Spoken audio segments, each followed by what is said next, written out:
আমরা জাতীয় নাগরিক পার্টি এনসিপি আমরা গণপরিষদের কথা জানালাম। অপরদিকে বিএনপির তরফ থেকে সালাউদ্দিন ভাই বর্তমানে স্বরাষ্ট্রমন্ত্রী, তিনি তখন সংসদের মধ্যেই সব কিছুর সুরাহার কথা তিনি বলছিলেন।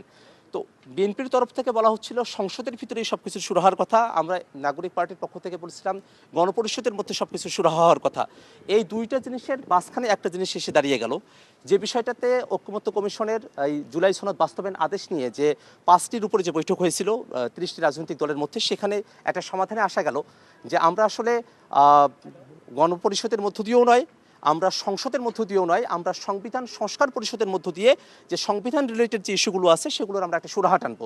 কেন এই প্রস্তাবনাটা তখন নিয়ে আসা হলো, সে প্রেক্ষাপটে যদি আমরা একটুখানি যাই তাহলে আমরা দেখব যে আমরা আসলে এই জুলাই সনদের মধ্য দিয়ে আমরা সংবিধানের এমন মৌলিক কিছু জায়গা আমরা পরিবর্তন আমরা চেয়েছি যেগুলো আসলে সংশোধনের মাধ্যমে টেকসই করা সম্ভবপর নয়। যেমন আমরা বলেছি প্রধানমন্ত্রীর মেয়াদকাল 10 বছর হবে, যেটা আসলে বাংলাদেশের 72-এর যে সংবিধান তার মূলনীতির সঙ্গে, তার যে বেসিক স্ট্রাকচার তার সঙ্গে এটা সঙ্গতিপূর্ণ নয়। আমরা বিভাগীয় শহরগুলোতে হাইকোর্ট নিয়ে যাওয়ার কথা আমরা বলেছি, কিন্তু যেটা আসলে 8ম যে সংশোধনী মামলা তার মধ্য দিয়েই বলা হয়েছে যে এটা সংবিধানের সাথে সঙ্গতিপূর্ণ নয় এবং সেটাকে অসাংবিধানিক হিসেবে কিন্তু তখন এটাকে সাব্যস্ত করা হয়েছে। আমরা উচ্চকক্ষের কথা বলেছি, যেটা আমাদের সংবিধানের একেবারেই নতুন একটা আইডিয়া, যেটা এই সংবিধানের মধ্যে কোথাও 72-এর সংবিধানে এটার কোনো উল্লেখ কিন্তু সেখানে নেই। আমরা তত্ত্বাবধায়ক সরকারের জন্য নতুন ফর্মুলার কথা আমরা বলেছি, আমরা সাংবিধানিক যে প্রতিষ্ঠানগুলো আছে সেখানে নিয়োগের জন্য আমরা আলাদা বডি করা হবে সে কথাগুলো আমরা বলেছি, যে বিষয়গুলো আসলে সংবিধানের মৌলিক কিছু পরিবর্তন, যেই মৌলিক পরিবর্তনগুলো কোনো সংশোধনের মাধ্যমে টেকসই করা সম্ভবপর নয়। আমাদের মধ্যে ঐক্যমত্য কমিশনের দীর্ঘদিন ব্যাপী এই আলাপ আলোচনাগুলো হয়েছে যে যদি আমরা কোনো সংশোধনের মাধ্যমে এটাকে নিয়ে আসি তাহলে এটা কোর্টে চ্যালেঞ্জড হবে, এবং কোর্টে চ্যালেঞ্জড হলে পরে এই যে আমরা পরিবর্তনগুলোর কথা আমরা বললাম সেই পরিবর্তনগুলোকে আর টেকসই করা সম্ভবপর হবে না। সেই জায়গা থেকেই কিন্তু এই সংশোধনী না সংস্কারের আলাপটা কিন্তু সেখান থেকে এসেছে। যে বিষয়টা এখন যারা সরকারের দলে আছেন, এখানে অনেকেই আছেন যারা ঐক্যমত্য কমিশনে ছিলেন, তারা কিন্তু বেমালুম সেই প্রসঙ্গটা তারা কিন্তু এড়িয়ে যাচ্ছেন। আজকে জুনায়েদ সাকিব ভাই সংসদে আছেন, তিনি কিন্তু এই সংবিধান সংস্কার পরিষদের বিষয়ে অন্যতম ভোকাল একজন ব্যক্তিত্ব ছিলেন। আজকে তিনি ট্রেজারি বেঞ্চে আছেন, কিন্তু তার পক্ষ থেকে কিন্তু এই সংবিধান সংস্কার পরিষদের ব্যাপারে তিনি কোনো বক্তব্য তিনি বলছেন না।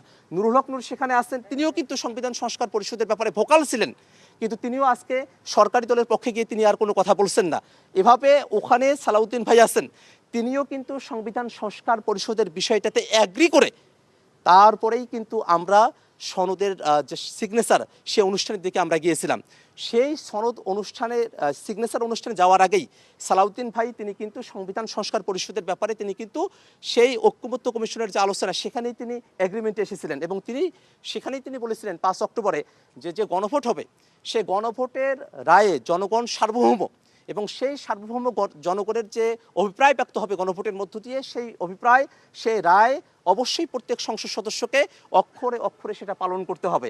কিন্তু এখন এসে তারা আসলে 2/3 মেজরিটি পাওয়ার কারণে, যেহেতু 2/3 মেজরিটিতে বাংলাদেশের সংবিধান নিয়ে কাটাছেড়া যাচ্ছেতাইভাবে করা যায়, সেই সুযোগটাই তারা এখন নেওয়ার জন্য তারা এখন এসে তারা আগেকার যে কমিটমেন্টগুলো আছে সেই কমিটমেন্টগুলো থেকে তারা দূরে সরে আসছেন।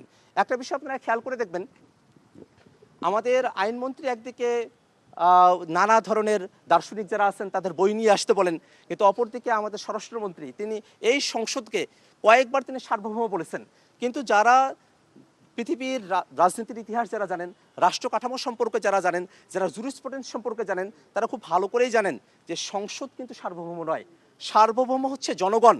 জনগণের সার্বভৌমত্বকে তারা সংসদের মধ্যে কনফাইন করতে চায়, কারণটা হলো জনগণ যে রায়টা দিয়েছে সে রায়টা তারা বাস্তবায়ন করতে চায় না, তারা তাদের মতো করে তাদের রায়টা তারা বাস্তবায়ন করতে চায়। এই কারণে তারা কিছু মিসকনসেপশন তারা সেখানে সরিয়ে ফেলেছেন। আর একটা জিনিস তিনি আজকে বলেছেন যে যে আদেশ দেওয়া হয়েছে সে আদেশটা কোনোভাবেই রাষ্ট্রপতি এটা দিতে পারেন না। রাষ্ট্রপতির সাথে তার ব্যক্তিগত আলাপ তিনি কিন্তু আজকে সংসদে বলেছেন।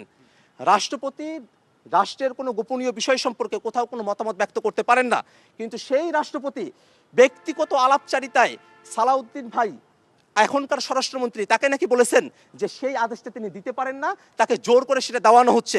এই যে রাষ্ট্রপতি যার আমরা পদত্যাগ দাবি করেছিলাম, সেই পদত্যাগ এবং তার অভিশংসন আমরা দাবি করেছি। কেন আমরা দাবি করেছি সেটা আজকে সালাউদ্দিন ভাইয়ের বক্তব্যের মধ্যে আবার পরিষ্কার হয়েছে। কারণ সালাউদ্দিন ভাইয়েরা বিএনপির যারা আছে তারা এই পতিত ফেসিবাদের দোসর সেই রাষ্ট্রপতির সঙ্গে যোগসাজশ করে জুলাইয়ের যে আকাঙ্ক্ষাগুলো আছে সেগুলোকে তারা ভেস্তে দিতে চায়। সেই ধরনের প্রমাণ তিনি আজকে এখানেই দিয়েছেন।